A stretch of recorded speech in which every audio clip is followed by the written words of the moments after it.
Menkominfo Johnny G. Plate sering naik Mercedes Maybach seharga 6 miliar rupiah, tapi tak terdaftar di LHKPN miliknya.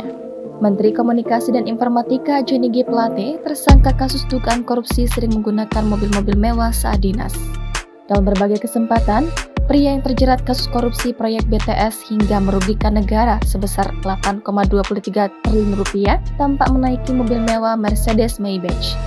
Mobil itu menggunakan plat nomor RI36 yang merupakan plat nomor kendaraan dinas Menteri Komunikasi dan Informatika. Mobil yang sama juga beberapa kali menggunakan plat nomor khusus RFT. Di Indonesia, Mercedes Maybach dijuluki sebagai mobilnya para sultan karena harga dan kemewahan yang ditawarkan. Dikutip dari kompas.com, harga satu unit mobil tersebut berada di kisaran 6 miliar rupiah. Namun, Maybach ini tidak terdaftar di laporan harta kekayaan penyelenggara negara atau LHKPN yang disetorkan Johnny G. Plate. Di LHKPN, Johnny G. Plate hanya mendaftarkan mobil Toyota Alphard tahun 2013 senilai 320 juta rupiah dan Mitsubishi Colt Truck 2013 senilai 140 juta rupiah.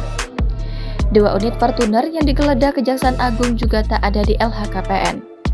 Adapun total kekayaan yang dimiliki Johnny G. Plate senilai 193 miliar rupiah. Saat ini, Johnny telah ditahan di Rutan Salemba selama 20 hari ke depan. Jangan lupa subscribe, share, komen, dan like ya!